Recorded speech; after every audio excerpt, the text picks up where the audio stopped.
மரச்செக்கு எண்ணெய்க்கு மாறுவோம், ஆரோக்கியத்தை காப்போம். மினாலியா மரச்செக்கு கடலை எண்ணெய், நல்லெண்ணெய் மற்றும் தேங்காய் எண்ணெய். மினாலியா, ஆரோக்கிய ஐஸ்வர்யம் பெருகட்டும்.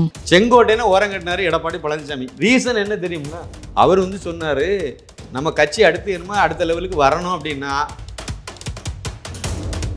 இவர் சொன்னதுனால இவரை அங்க ஈரோடு மாவட்டத்தில் இவரை டம்மியாக்கி ஒரு முக்கல் ஆகணும்னு சொல்லி எடப்பாடி பழனிசாமி நினைச்சாரு. இப்போ அவரு தெருவு தண்டமா ஆக போறாரு. அத்திக்கடவு அவிநாசி திட்டத்தினுடைய பாராட்டு விழாங்கிற பேர்ல வச்சு இவரே எம்ஜிஆர் எடப்பாடி என்ன சார் இது? அப்போ இவருக்கு பக்கத்தில் இப்போ இருக்கக்கூடிய எம்எல்ஏ 62, அதுல ஒரு 21 எம்எல்ஏ இப்போ செங்கோட்டையின் பக்கம் போனாலே கட்சி முடிஞ்சு போச்சு. அப்போ இவர் எம்ஜிஆர் போட்டோ வைக்கக்கூடாது, ஜெயலலிதா அவர்களுடைய போட்டோவை வைக்கக்கூடாது, போஸ்டரில் வைக்கக்கூடாது, அவருடைய போர்டில் எந்த விளம்பர பதாகையிலும் வைக்கக்கூடாது, எல்லா இடமும் இவரே தான் வைக்கணும். இவர் என்ன எம்ஜிஆரா? அதாவது இன்னைக்குள்ள நிலவரப்படி பார்த்தீங்க அப்படின்னா 7 முன்னாள் அதிமுக அமைச்சர்கள், 12 மாவட்ட செயலாளர் எடப்பாடி பழனிசாமிக்கு எதிராக இருக்காங்கன்னு சொல்லி தகவல். அவர் நினைக்கிறாரு விஜய் கூட ஒரு கூட்டணி வச்சுட்டு நம்ம விஜய் கூட நீங்கள் கூட்டணி அமையுமா, சாத்தியப்படுமா? எடப்பாடி பழனிசாமி முதலமைச்சராகிறதுக்காக விஜய் எல்லாம் ஓகேன்னு சொல்லிடுவாரா? பிரச்சாரம் பண்ணுவாரா? ஊரும் அடுத்த முதலமைச்சராக எடப்பாடி பழனிசாமி வருவார், நான் விரலை சூப்பிட்டு போவேன்னு சொல்லிட்டு ஒரு பிரச்சாரம் பண்ண வருவாரா? அதுக்கு எந்த நடவடிக்கை எடுக்கல. இதைத்தான் செங்கோட்டைன்னு சொல்றாரு. நம்ம கட்சியை காப்பாற்றணும்னா நம்ம பிரிஞ்ச தலைவர் வெளியே இருக்கக்கூடிய எல்லாத்தையும் ஒருங்கிணைக்கணும்னு சொல்றாரு. ஆனா இவர் அதை கேட்க அவரை ஒதுக்கி வைக்கிறார். உடனே இந்த சூழ்நிலை ரெட்டலைக்கும் ஒரு பிரச்சனை மாதிரி வருது. மாதிரி இல்ல, பிரச்சனை தான் அது. தேர்தல் கமிஷன் இதை விசாரிச்சுன்னா கண்டிப்பாக ரெட்டைலை சின்னம் கிடைக்காது, முடக்கிடுவாங்க. இப்ப இது முடக்கப்படுங்கிறீங்களா? கண்டிப்பா முடக்கப்படும். 2 ஆப்ஷன் தான்.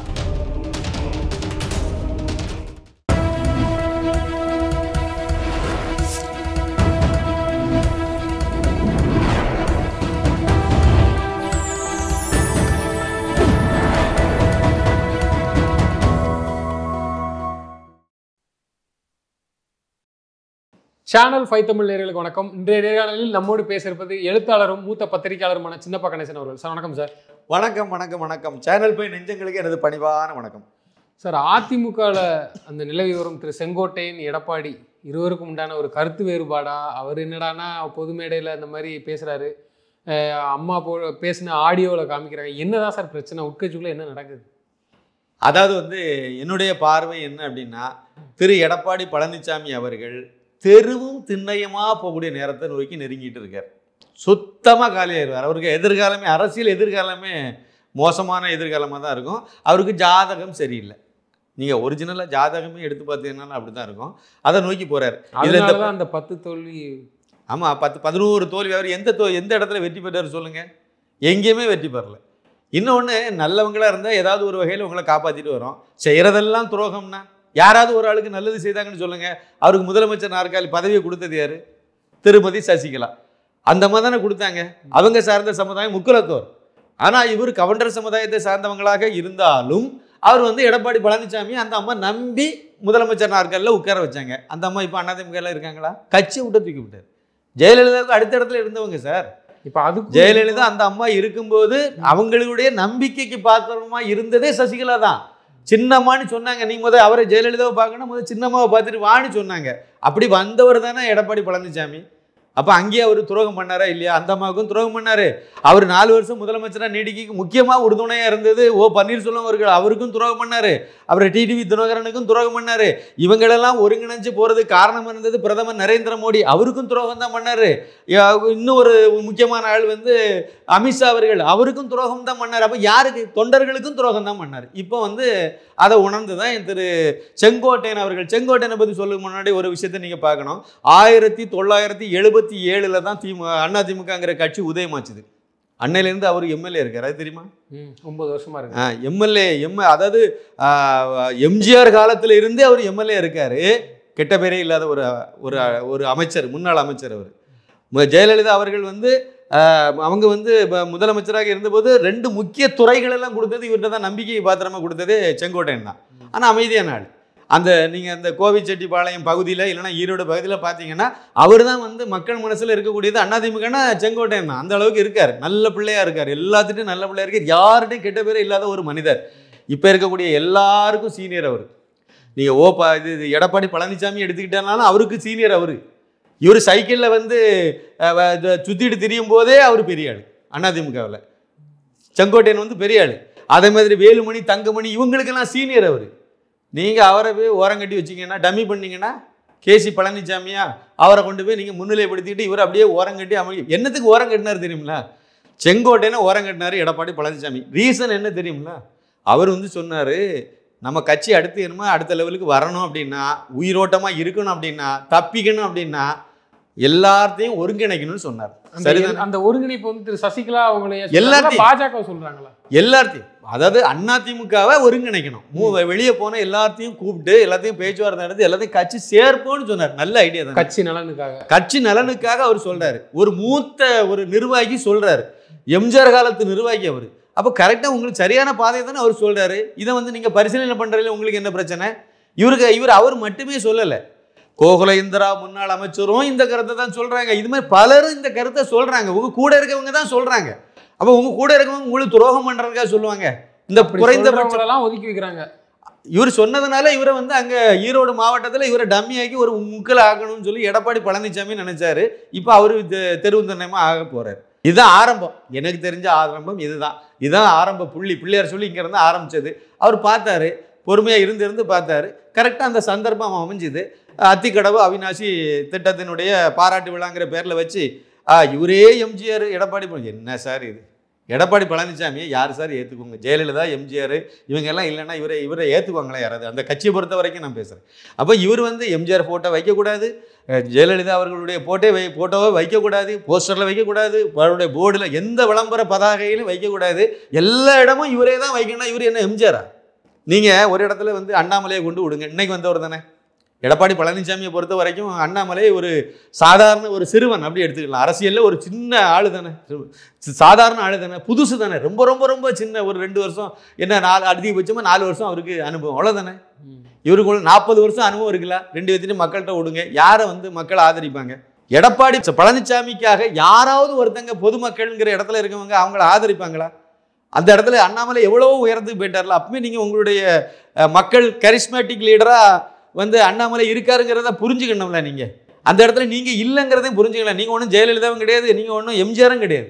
அப்போ அதெல்லாம் புரிஞ்சுக்கல. ஆர்பி உதயகுமார் அவர்கள் கூட இன்னைக்கு ஒரு வீடியோ கூட வெளியிட்டார். அதில் என்ன சொல்லிக்கிறாருன்னா, மறு உருவம் எம்ஜிஆர் ஜெயலலிதா அவர்களின் மறு உருவம் தான் எடப்பாடி பழனிசாமி.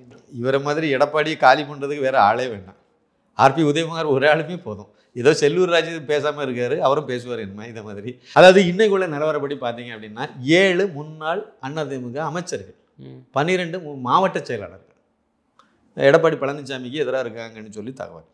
இன்றைய நிலவரப்படி அவருக்கு எதிராக இருக்காங்க. இது கூட தானே என்ன நம்பிக்கை இல்லை சார் அவருக்கு பின்னாடி வருவாங்க? நீங்கள் சொல்லுங்கள். அவர் நினைக்கிறாரு விஜய் கூட வந்து ஒரு கூட்டணி வச்சுட்டு நம்ம வந்து விஜய் கூட நீங்கள் கூட்டணி அமையுமா? சாத்தியப்படுமா? நீங்கள் அப்படி சாத்தியப்படுறதையே வச்சுருங்க. யார் முதலமைச்சர்? எடப்பாடி பழனிசாமி முதலமைச்சர் ஆகிறதுக்காக விஜய் வந்து எல்லாம் ஓகேன்னு சொல்லிடுவாரா? வந்து பிரச்சாரம் பண்ணுவாரா? ஊரும் வந்து அடுத்த முதலமைச்சராக எடப்பாடி பழனிசாமி வருவார், நான் வந்து விரலை சூப்பிட்டு போவேன்னு சொல்லிட்டு ஒரு பிரச்சாரம் பண்ண வருவாரா? எப்படி சார் வருவார் விஜய்? வாய்ப்பு இல்லை. ஆனால் வருவார்னு நீங்கள் நம்பிட்டு இருந்தீங்கன்னா உங்களை மாதிரி முட்டாள் வேறு யாரும் இருப்பாங்களா?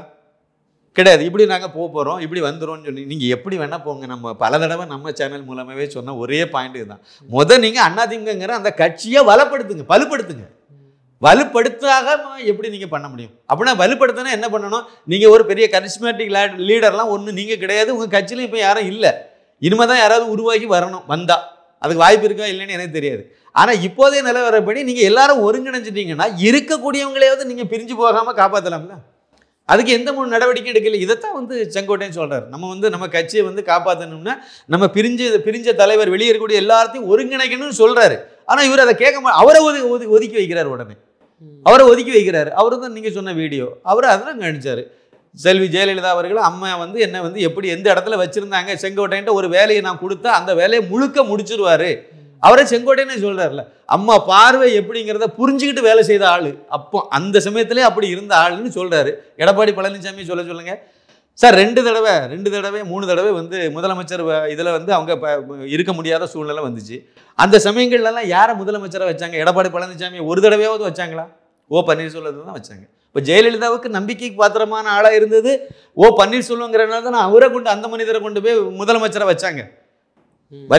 அதே மாதிரி அவங்களுக்கு அந்த நேரம் வரும்போது அவர் விட்டு கொடுத்துட்டு கீழே இறங்கிட்டாரு. அந்த அம்மா முதலமைச்சராக இருந்தாங்களா இல்லையா? இதேமாதிரி சசிகலா நம்பி உங்களை வச்சாங்கல்ல, நீங்கள் என்ன பண்ணீங்க? அவங்க போனாங்க, வந்தாங்க, ஜெயிலுக்கெல்லாம் போயிட்டு வந்தாங்க. பதவியை அந்த அம்மா கையில் கொடுக்கணுமா வேண்டாமா? நீங்கள் என்ன அந்த அம்மாவை கட்சி விட்டு நீக்கினீங்க. இதானே நீங்கள் துரோகம் தானே பண்ணீங்க. நான் என்ன சொல்கிறேன்னா, துரோகம் பண்ணீங்களோ அதெல்லாம் முடிஞ்சு போச்சு. சரி, இனிமேலாவது நீங்கள் எல்லாரும் ஒருங்கிணைச்சு கட்சியை பலப்படுத்தணுங்கிற ஒரு நல்ல எண்ணம் இருந்தால் நீங்கள் அதை செய்வீங்க. நீங்கள் நான் தான் கட்சி, அப்படி நான் தான் எம்ஜிஆர், 100 எம்ஜிஆருக்கு சமம் நாம்னு நினச்சி நெஞ்சம் நிமிர்ந்துட்டு நின்னீங்கன்னா வரக்கூடிய எலெக்ஷனில் சுத்தமாக இல்லாமல் போயிடுவார். இந்த சூழ்நிலை ரெட்டலைக்கும் ஒரு பிரச்சனை மாதிரி வருது. மாதிரி இல்லை, பிரச்சனை தான் அது. அதாவது தேர்தல் கமிஷனில் தேர்தல் கமிஷன் இந்த சின்னம் சம்பந்தப்பட்டதை விசாரிக்க கூடாது, அது சம்பந்தப்பட்டதை விசாரிக்கக்கூடிய அதிகாரம் அவங்களுக்கு இல்லை அப்படின்னு சொல்லிட்டு ஒரு வழக்கு போட்டதேரி எடப்பாடி பழனிசாமி. அதாவது தேர்தல் கமிஷன் இதை விசாரிக்கணும்னு சொன்னது பன்னீர்செல்வம் தரப்புல உள்ளவங்க, அவருடைய மகன், அப்புறம் புகழேந்தி, இன்னும் ஒருத்தங்க 3 பேர் சேர்ந்து தான் அவங்க போட்டு இந்த வழக்கை ஒன்று தொடர்ந்து இந்த வழக்கில் தேர்தல் கமிஷன் விசாரிக்க கூடாதுன்னு சொல்லி தடை வாங்கினாலும் எடப்பாடி பழனிசாமி. ஏன் அவர் போய் அதில் தடை வாங்கினாரு? தேர்தல் கமிஷன் விசாரிச்சுட்டு போனால் இவருக்கு கிடைக்காதுங்கிற பயம் தானே. அப்பவே தேர்தல் கமிஷன் இதை விசாரிச்சுன்னா கண்டிப்பாக ரெட்டைலை சின்னம் கிடைக்காது, முடக்கிடுவாங்க, இல்லைன்னா ஓபிஎஸ் பக்கம் கொடுத்துருவாங்கன்னு இவருக்கு ஒரு பயம் இருந்ததுனால தான் இவர் கோர்ட்டுக்கு போனார். கோர்ட்டில் போய் பழையபடி அப்பீலுக்கு போனார். அப்பீலுக்கு போன இடத்துல என்ன ஆகி போச்சுது? அதே இதெல்லாம் அதே கோர்ட்டில் தான், சென்னை ஹைகோர்ட்டில் தான். அவங்க என்ன பண்ணிட்டாங்க, இது தேர்தல் கமிஷனுக்கு சட்ட ரீதியாக அதிகாரம் இருக்குது, அது ஒரு சுய ஆட்சி நிறுவனம், அதனால அதுக்கு அந்த அமைப்பு, அதுக்கு அந்த அதிகாரம் இருக்குது, அதனால அவங்களே சின்னம் தொடர்பானது இது கட்சி சம்பந்தப்பட்ட விஷயத்தை விசாரிக்கலாம்னு சொல்லிட்டாங்க. இப்போ இது முடக்கப்படுங்கிறீங்களா? கண்டிப்பாக முடக்கப்படும். 2 ஆப்ஷன் தான். ஒன்று இவர் இப்போ அப்பீலுக்கு போவார். திரு எடப்பாடி பழனிசாமி சுப்ரீம் கோர்ட்டுக்கு உடனே, இது ஹைகோர்ட்டு தானே, உடனே அப்பீலுக்கு போவார். அதுக்கு அடுத்த ஆப்ஷன். அடுத்து எங்கே போனாலும் சரி தேர்தல் கமிஷனுடைய அதிகாரத்தை தான் அவங்களும், ஏன்னா சட்ட ரீதியானது தானே, சட்டப்பூர்வமானது, அதனால அவங்க இதுதான் சொல்ல போகிறாங்க. இன்றைய சூழ்நிலையில் நீங்கள் தேர்தல் கமிஷன் கொடுத்தீங்கன்னா தேர்தல் கமிஷனில் என்ன பண்ணும்? 2 காரணம் சார். ஒன்று எடப்பாடி பழனிசாமி எங்களுக்கு தான் சொந்தம்னு சொல்லுவார். அதை விட முக்கியமாக சட்டத்திட்டங்கள்லாம் திருத்தி இவரே ஆட்களெல்லாம் நியமனம் பண்ணி இவரே அதை விதிமுறையை மாற்றி துணை பொதுச் செயலாளர் ஆகியிருக்கார். அதுக்கு முன்னாடி இருந்த நிலவரம் என்னென்னா இரட்டை தலைமை, ஒருங்கிணைப்பாளர், துணை ஒருங்கிணைப்பாளர். ஒருங்கிணைப்பாளர் யாரு? பன்னீர்செல்வம். இணை துணை இல்லை, இணை ஒருங்கிணைப்பாளர் தான் எடப்பாடி பழனிசாமி. அதுதான் அதுக்கு முன்னாடி இருந்த நிலவரம். அதை மாற்றினது, சுயமாக மாற்றினது இவர். அப்போ நீங்கள் கட்சியை பொதுச் செயலாளருங்கிற லெவலுக்கு கொண்டு நீங்கள் எல்லாம் பண்ணதுமே இது கட்சியினுடைய சட்டத்திட்டத்துக்கு முரணானது அப்படிங்கிறது தான் அந்த தேர்தல் கமிஷன் இப்போ முன்னெடுக்க போகுது. அப்போ எடுத்தீங்கன்னா இப்போ ஒருங்கிணைப்பாளருங்கிற இடத்துல அதிகாரத்தை நீங்கள் கொடுத்தீங்கனாலே ஓபிஎஸ் உள்ள வந்துடுவார். கட்சியினுடைய ஒருங்கிணைப்பாளர் அவர் தான். நீங்கள் வீட்டுக்கு தான் போனோம். அப்போ கட்சியா சின்ன அவர்கிட்ட போயிடும். அப்போ அவர் தான் இருந்துன்னா நீங்கள் ஆட்டோமேட்டிக்காக நீங்கள் எல்லாத்தையும் கையில் கொடுத்துட்டு போக வேண்டியது. அலுவலகம் முதற்கொண்டு கையில் கொடுத்துட்டு போக வேண்டியதுதான். நமது எம்ஜிஆர் பத்திரிகை, அலுவலகம் எல்லாத்தையும் கையில் கொடுத்துட்டு போக வேண்டியதுதான். அந்த நிலை வரும். அது வர்றதுக்கு லேட் ஆகலாம். இன்னும் ஒருக்கா ஆனா 2 பேர் கிளைம் பண்ணாங்கனாலே சின்னம் முடங்கிடும். இது சாதாரணமான தேர்தல் கமிஷன் எடுக்கக்கூடிய ஒரு நடவடிக்கை. திரு எம்ஜி ராமச்சந்திரன் அவர்கள் மரணம் அடைந்தார். அடைஞ்ச உடனே கட்சி 2ஆ உடைஞ்சுது. மூத்த தலைவர்கள் அத்தனை பேருமே VN ஜானகி பக்கம் நின்னாங்க. அன்னைக்கு இருந்த அமைச்சர்கள் எல்லாமே ராம வீரப்பன் பக்கத்தில் அவர் தான் ஆர்கனைஸ் பண்ணார். எல்லாரும் அந்த பக்கம் போயிட்டாங்க. செல்வி ஜெயலலிதா பக்கம் யாருமே இல்லை. மூத்த தலைவர்கள்ங்கிற பேரில் யாருமே இல்லை. ஆனால் தொண்டர்கள் எல்லாம் இந்த அம்மா பக்கத்தில் நின்னாங்க. 2 பேரும் தேர்தலை சந்திச்சாங்க. தேர்தல் கமிஷன் என்ன பண்ணிச்சு? ரெட்டையிலே முடக்கிச்சு. நீங்கள் 2ஆ பிரிஞ்சிங்கன்னா ரெட்டையில யாருக்குன்னு 2 பேருமே ரெட்டையிலே கேட்டாங்க. 2 பேருக்குமே கிடையாதுங்க. 2 பேரும் கேட்டால் முடியாது, கொடுக்க முடியாது. அப்போ யாருக்குங்கிறத தேர்தல் கமிஷன் முடிவு பண்ணணும். அது முடிவு பண்ண முடியல. அப்போ முடக்கிட்டு 2 பேரும் வேறு சின்னத்தில் நின்னாங்க. செல்வி ஜெயலலிதா அவர்கள் சேவல் சின்னத்தில் நின்னாங்க. ஜானகி அவர்கள் ரெட்டைப்புறாவில் நின்னாங்க. ஆனால் செல்வி ஜெயலலிதா பக்கம்தான் அதிகமான 27 MLA அதை வெற்றி பெற்றாங்க. அதோட அந்த அம்மா கட்சியும் கையில் கொடுத்துட்டு எல்லாம் நீங்களே பார்த்துருக்குன்னு சொல்லிட்டு அந்த அம்மா ஒதுங்கிட்டாங்க. ஜானகி அம்மா ஒதுங்கி போயிட்டாங்க. இது வரலாறு, இந்த கட்சியினுடைய முன்னாடி நடந்த வரலாறு. இப்போ அதே மாதிரி 2 பேரும் கிளைம் பண்ணும்போது என்ன ஆகும்? சின்ன முடங்கும். இவ்வளோ நாள் முடங்காமல் இருந்ததே பெரிய விஷயம். முடங்காமல் இருக்க காரணமும் இருந்ததுக்கு காரணமும் பன்னீர்செல்வம். அவர் இணை துணை, அவர் தான் ஒருங்கிணைப்பாளரே அவர் தான். அவர் கையெழுத்து போட்டு தான் தேர்தல் கமிஷன் அப்ரூவல். ஈரோடு கிழக்கு சட்டமன்ற இடைத்தேர்தலில் கூட இதுக்கு முன்னாடி EVKS இளங்கவன் நின்று வெற்றி பெற்ற அந்த தேர்தலில் கூட அவர் கையெழுத்து போட்டு தான் அந்த சின்னத்தை கொடுத்தாங்க. ரெட்டையில சின்னம் இல்லைன்னா அப்பவுமே கிடைச்சிருக்காது. அன்னைக்கே கையெழுத்து. ஆமா, அன்னைக்கு அவரு ஓபிஎஸ் கையெழுத்து போட்டு கொடுத்ததுனால தான் அந்த சின்னம் இவர் நின்று இரட்டை இலை சின்னத்துல வெற்றி பெற முடிஞ்சது. ஒவ்வொரு சந்தர்ப்பத்திலையும் ஒவ்வொருத்தருடைய இதை வாங்க வேண்டியது, அப்புறம் அவளை வெட்டி விட்டுற வேண்டியது, கடத்தி விட்டுற வேண்டியது. இதே தான் பண்ணாரு. மோடியை வச்சு என்னெல்லாம் செய்யணுமோ அவ்வளோத்தையும் பண்ண வேண்டியது. அப்புறம் மோடி சொல்றதை கேட்க மாட்டாரு. அமித்ஷா வச்சு என்னெல்லாம் பண்ணுமோ அவ்வளோத்தையும் பண்ணிட்டு அவரை கலத்தி விட வேண்டியது. சசிகலா வச்சு முதலமைச்சர் நாற்காலியை பிடுங்க வேண்டியது, அப்புறம் அவங்களை துரத்தி விட்டுற வேண்டியது. பன்னீர்செல்வத்தை வச்சு எல்லா 4 வருஷம் வண்டியை ஓட்ட வேண்டியது, அப்புறம் அவரை துரத்தி. இதே வேலை தான். இப்போ இதில் வந்து தேர்தல் கமிஷன் கையில் இந்த அதிகாரம் போனதுனால இப்போ ரிவர்ஸில் வருது. இவ்வளோ நாளாக எடப்பாடி பழனிசாமி அவர்களுக்கு வந்து விபரீத ராஜ யோகம்னு ஒன்று வந்து கை கொடுத்துச்சு ஜோதிட ரீதியாக. இப்போ அது மாறுது. வீட்டுக்கு தான் போனோம். அழிவு தான் என்னமே அவருக்கு, சரிவு தான். அதில் வந்து மாற்றமே கிடையாது. இப்போ என்னன்னா இந்த ஒரு பார்வை என்னால் ரெட்டை இலை சின்னம் வந்து முடங்கிறோம். 2 பேர் கேட்டால் முடங்கிறோங்கிறது பொதுவானது. அதில் முடங்கிறோம். இல்லைன்னா ஓபிஎஸ் பக்கத்தில் கொடுக்கறதுக்கு வாய்ப்பு. அப்படி கொடுத்தா நீங்கள் இன்னும் கீழே போயிருவீங்க. கட்சி அவருக்கு பக்கம் போயிற மாதிரி ஆகிடும். இதில் எது நடந்தாலும் இவருக்கு பாதிப்பு தானே. முடங்கினாலும் பாதிப்பு தான்.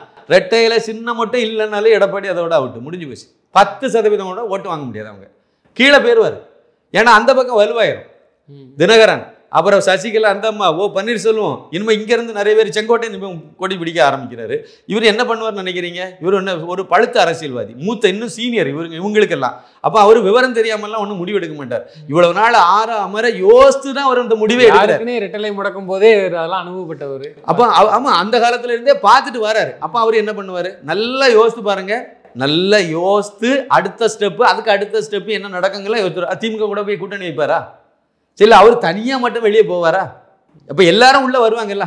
ராஜேந்திர பாலாஜியில் இருந்து ஆரம்பிச்சு, நான் இப்போ ஒரு லிஸ்ட் சொன்னோம்ல, அதாவது 7 முன்னாள் அமைச்சர்கள், ஒரு 12 மாவட்ட செயலாளர்கள் இன்னைக்கு கணக்கு சொல்றாங்க. இது கூடலாம் குறையலாம், இல்லை கூடுதல் வாய்ப்பு. இது அவ்வளோ பேர் அவருக்கு பக்கம் தானே போவாங்க. லீடு பண்றதுக்கு ஒரு லீடர் வேணும்னு தேவைப்பட்டுச்சு. எடப்பாடிக்கு பக்கத்தில் வேற யாருமே இப்போ இது வரைக்கும் இல்லாமல் இருந்தாங்க. இன்னைக்கு கிடைச்சி போச்சு. எல்லாரும் அந்த பக்கம் தானே போவாங்க. என்ன நம்பிக்கையின் அடிப்படையில் எடப்பாடி பழனிசாமி பக்கம் நிற்பாங்க. அடுத்த 2026 ஒரு சீட்டு கூட கிடைக்காதுங்கிற நம்பிக்கையில் அவரு கூட யாராவது போவாங்களா? போக மாட்டாங்க. அப்போ இவருக்கு பக்கத்தில் இப்போ இருக்கக்கூடிய எம்எல்ஏ 62, அதில் வந்து ஒரு 21 எம்எல்ஏ இப்போ செங்கோட்டையின் பக்கம் போனாலே கட்சி முடிஞ்சு போச்சு. நீங்கள் கட்சி தாவல் சட்டப்படி 3ல் 1 பங்கு ஒரு கட்சியின் வந்து ஒரு உள்ள எம்எல்ஏக்களோ எம்பிக்களோ பிரிஞ்சுட்டாங்கன்னா அந்த கட்சி உடைந்ததாக தான் அர்த்தம். கட்சி தாவல் படி நீங்கள் அவங்களோட பதவியை பிடுங்க முடியாது சார். அப்போ நீங்கள் கட்சி தனியாக உடஞ்சிதுன்னா அது ஒரு காரணத்தை வச்சு அவங்களே கிளைம் பண்ணலாமே. செங்கோட்டையனே கிளைம் பண்ணுவார். நாங்கள் தான் உண்மையான அதிமுகன்னு சொல்லுவார். எடப்பாடி நாங்கள் தான் உண்மையான அதிமுகன்னு சொல்லுவார். பன்னீர்செல்வம் நாங்கள் தான் உண்மையான அதிமுகன்னு சொல்லுவார். சின்னத்தை முடக்கு இந்த ஒரு பாயிண்ட் போகாது. ஏற்கனவே ஒரு பாயிண்ட்ல முடங்க போகுது. அடுத்து இதுவும் வந்துட்டுனா இன்னும் முடிஞ்சு போச்சு. அப்புறம் எடப்பாடி எங்கேருந்து மீள்வார்? ஆனால் செங்கோட்டையன் வந்து பழையபடி பாஜக அண்ணாமலை பக்கம் தானே போய் நிற்பார். பாஜக பக்கம் தானே போய் கூட்டணி வைக்க வாய்ப்பு. அவர் எங்கே போவார்? ஏற்கனவே எடப்பாடி பழனிசாமி வந்து நடிகர் விஜய் கூட கூட்டணி வைக்கிறதுக்கு பேச்சுவார்த்தை மட்டும் தான் நடத்துவார். 2024 நடத்தலையா? 2024 பாராளுமன்ற தேர்தலுக்கு முன்னாடி இருந்து விடுதலை சிறுத்தைகள் வருவாங்கன்னு சொல்லி அவர் விஜய் ஹாஸ்பிட்டலில் அட்மிட் ஆயிருந்தாரு. அதுக்கெல்லாம் நல்ல நலம் விசாரிக்கலாம் செய்தார் போன்ல எடப்பாடி பழனிசாமி. விளைவு என்ன? திமுக கூட்டணிலேருந்து வெளியே வரல. அதே தான் இப்போ நடக்கும். சொல்லிட்டு இருப்பாங்க. பிரசாந்த் கிஷோரில் எந்த கிஷோர் வேணாலும் வரட்டு சொல்லிகிட்டே இருப்பாங்க. கூட்டணி, அதாவது இவரை நம்பி வந்த லாபம் ஆதாயம் இருந்தாருன்னா அரசியலில் ஆதாயம் இல்லாமல் யாராவது இறங்குவாங்களா? ஆற்றுல இறங்குவாங்களா? இறங்க மாட்டாங்கல்ல. அப்போ எடப்பாடி நம்பி இறங்குவாங்களான்னு கேட்குறீங்க. அதுதான், எடப்பாடி நம்பி போனால் பிரயோஜனம் இல்லைன்னு என் உறுதி. அப்போ எப்படி போவாங்க? இந்த சூழ்நிலை தான் கட்சி உடைய போகுது. மீண்டும் ஒரு முறை கட்சி அதிமுக 2ஆக உடையுது. செங்கோட்டையன் தலைமையில் உடையுது. அதில் அநேகமாக வேலுமணி கூட இருப்பார்னு நினைக்கிறேன். வேலுமணி பின்புலத்தில் தான் இது நடக்கிறதாக ஒரு தகவல் சொல்கிறாங்க. எது எப்படியோ கட்சி இன்னொரு தடவை உடைய போகுது. எடப்பாடி 0 ஆக போகிறாரு. மற்றவங்க எல்லாம் சேர்ந்து ஒரு இதை ஃபார்ம் பண்ணி பாஜக தலைமையிலான அணியில் அவங்க எல்லாம் போய் ஐக்கியமாவாங்க. அந்த கூட்டணியில் இடம் பெறுவாங்க. வேற வழி கிடையாது. வேற யாரு கூட போக முடியும் சொல்லுங்க? சீமான் கூட போக முடியுமா? வாய்ப்பு இல்லை. அண்ணா திமுக கூட போக முடியுமா? எடப்பாடி வேணா போவார். ஏன்னா பங்காளி. எடப்பாடி வந்து போவார். அவர் வேணா திமுக கூட போய் எனக்கு ஒரு 5-6 சீட்டு மட்டும் தாங்க நான் போறேன்னு சொன்னாலும் ஆச்சரியப்படுகல. அந்த லெவலில் உள்ளவர் தான் அவர். அவருக்கு என்ன சார் இருக்கு? கொடநாடு எஸ்டேட் வழக்கில் வந்து நான் இதெல்லாம் பண்ணுவேன்னு சொன்னார்னா அதோட ஆஃப் ஆயிடுவார். அதோட அந்த பிரச்சனை என்ன பிரச்சனையை கையில் எடுத்தாலும் அதை தூரப்பட்டு போயிடுவார். விகரஸாக இறங்குற மாதிரி ஒரு பில்டப் கொடுப்பாரு. நீங்கள் கொடநாடை பிடிச்சி ஒரு இழுப்பு இழுப்பாங்க. ஸ்டாலின் தரப்புல இருந்து ஒரு இழுப்பு இழுப்பாங்க. ஏன்னா அவங்க அதிகாரம் இருக்குது. இழுப்பு இழுப்பாங்க. அதோடு அவர் வந்து அப்படியே சைலண்ட் ஆயிடுவார். சம்பிரதாயத்துக்கு இதை அறிக்கை விட்டுட்டு இப்படி ஒரு அரசியல் பண்ணிட்டு இருக்காரு. 4 வருஷம் முதலமைச்சராக இருந்தார். என்ன செய்தார் சொல்லுங்க? ஆக்கப்பூர்வமாக ஏதாவது ஒன்று பண்ணிவிட்டாருன்னு சொல்லுங்க. 5000 கையெழுத்து போட்டேன்னு சொல்லுவார். இதுவாக ஒரு இது ஏதாவது ஒன்று. ஜெயலலிதான்னா அன்றைக்கி 1000 விஷயத்தை நீங்கள் சொல்லிவிடுவீங்க. இரும்பு பெண்மணின்னு சொல்லிடுவீங்க சார். துணிச்சலுக்கு பேர போன அம்மா ரவுடிகளெல்லாம் எல்லாம் இல்லாமல் காலி பண்ணிவிட்டாங்கன்னு சொல்லலாம் சார். இதெல்லாம் அந்த அம்மா பண்ணிச்சுல. எடப்பாடி பழனிசாமி என்ன பண்ணார்? ஒன்றுமே இருக்காது. அந்த மாதிரி சொல்கிறதுக்கு எதுவுமே இருக்காது. இருந்தேன்னு சொல்லுவார், அவ்வளோதான். நீங்கள் அத்திக்கடவு அவினாசி திட்டத்துக்கு போய் நான் தான் சொல்லிட்டு அங்கே போய் நிற்கிறீங்க. அந்த திட்டமே ஜெயலலிதா அவர்களுக்கு வந்து தொடங்கி வச்ச திட்டம். அவங்க தான் தொடங்கி நடைமுறைப்படுத்தினாங்க. அப்போ ஏன் போய் கிளைம் பண்ண? எனக்கு மிச்சத்தை இவர் வந்து நானும் பண்ணினேன்னு போனார். அப்போ நீங்கள் இந்த திட்டத்தை அமுல்படுத்தின ஆளே ஜெயலலிதாங்கும்போது அவங்க போட்டோவை போடுறதுல உங்களுக்கு என்ன பிரச்சனை?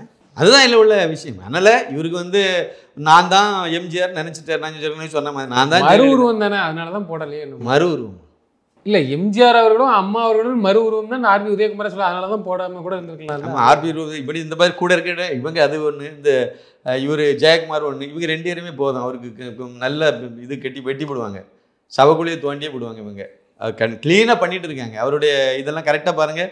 ஆனால் நீங்கள் மற்றவங்கெல்லாம் பாருங்கள் அமைதியாக இருப்பாங்க. அப்பப்போ லொடன்னு ஏதாவது வார்த்தை விடக்கூடிய ஆள் செல்லூர் ராஜு, அவரே பேசாமல் இருக்கார். அவரே பாருங்க அமைதியாக பேசாமல் இருக்கார். ஏன்னா அந்த என்ன நகருது, அடுத்து என்ன பண்ணுறது, எதிர்காலம் என்னங்கிறத யோசிக்க தானே செய்வாங்க. எல்லாரும் தான் யோசிக்காங்க. ஒரே ஒரு முன்னாள் அமைச்சர் தானே சார் சொல்லியிருக்காரு. ஒன்று வந்து ஜெயக்குமார், ஒன்று ஆர்பி உதயகுமார், 2 பேரை தவிர எத்தனை அமைச்சர்கள் சார் உண்டு? இப்போ எல்லாரும் ஆஃப் ஆகிட்டாங்கன்னா என்ன காரணம்? ஏன் அமைதியாக இருக்காங்க? வாயை திறக்க மாட்டேங்கிறாங்களே. எல்லாரும் கோதாவில் குதிக்கலாமே, எல்லாரும் பேட்டி கொடுக்கலாமே. எடப்பாடியை நம்பி 26 தேர்தலை சந்திக்க தயங்குறாங்க. நிச்சயமாக தான். நீங்கள் கட்சியை பலப்படுத்தினீங்கன்னா நிற்பாங்க, ஒரு சக்தி கிடைக்கும். இப்போ அதிமுக வந்து நீங்கள் பேசி சார் செல்வி அதை அவங்க திருமதி சசிகலா கீழே இறங்கி வந்துட்டாங்க. எனக்கு கட்சி தான் முக்கியம்னு சொல்லிட்டாங்க. ஓபிஎஸ் இதுக்கு கீழே இறங்கவே முடியாது, அவ்வளோ தூரம் கீழே இறங்கி வந்துட்டார். தினகரனும் வந்து ஒன்று சேர்றதுன்னா நமக்கு தயார் தான் சொல்லி அவர் எப்போவோ சொல்லிட்டார். அப்போ கீழே இறங்க வேண்டிய ஆள் யார்? எடப்பாடி பழனிசாமியா இல்லையா? பயப்படுறாருல்ல, இறங்கிட்டா அடுத்து நம்மளை கண்டுக்க மாட்டாங்க. நீங்கள் கோரிக்கை வைங்க, இந்த பதவி எனக்கு கொடுக்கணும்னு கேளுங்க. அப்படி ஏதாவது ஒன்று வச்சிங்கன்னா ஒரு லாஜிக் இருக்குது. நான் தான் அப்படின்னு சொல்லிட்டு நீங்கள் இன்னமும் அதே மாதிரி நின்னீங்கன்னா மக்கள் உங்களை ஏற்றுக்கிட்டாங்கன்னா அது வேற. ஓகே, மக்கள் ஏற்றுக்கிட்டாங்க. ஜெயலலிதா வந்து அவங்க சசிகலாவா ஜெயலலிதாவா இல்லைன்னா ஜானகியா ராமச்சந்திரனா அப்படின்னு வரும்போது மக்கள் வந்து யாரை ஏற்றுக்கிறாங்கங்கிறது தெரியாமல் இருந்துச்சு. எலெக்ஷனை சந்திச்சாங்க, மக்கள் வந்து ஜெயலலிதாவை அங்கீகரிச்சுட்டாங்க, ஜானகி ராமச்சந்திரன் ஒதுக்கிட்டாங்க. ஆனால் உங்களை அங்கீகரிக்கவே இல்லையா சார்? ஏதாவது ஒரு தேர்தலில் வெற்றி பெற்றாருன்னு சொல்லுங்கள், வாய்ப்பே இல்லை. அப்படி இருக்கும்போது இவர் வந்து மறுபடியும் இதே தான் சார். இன்னொன்று, ஒருத்தர் ஒருத்தருக்கு நல்லது நடக்கணும் அப்படின்னா, அதாவது பக்கத்தில் இருக்கக்கூடியவங்க எல்லாம் நல்லவங்களாக வந்துடுவாங்க, கெட்டவங்களாம் விலகி போயிடுவான். ஒருத்தர் கெட்டவது நடக்கணும்னா பக்கத்தில் இருக்கவனே ஒரு நல்லது சொன்னால் கூட நீங்கள் வந்து அவனை துரத்தி அடிச்சிருவீங்க. செங்கோட்டையன் அப்படி தான் துரத்திட்டார். அவர் நல்லது தான் சொன்னார், நல்ல இதை தான் சொன்னார். ஆனால் அவரை வந்து நீங்கள் துரத்தி அடிச்சிங்க. இது வந்து கேடாக தான் வந்து முடியும். நிச்சயமாக அதிமுக மீண்டும் ஒரு முறை 2ஆ உடையும். திரு எடப்பாடி பழனிசாமி வந்து தேர்வும் தென்னையமாக அலையப்படுது அரசியல். தொடர்ந்து தங்களது கருத்துக்களை பகிர்ந்தமைக்கு நன்றி. மிக்க நன்றி. நன்றி, வணக்கம்.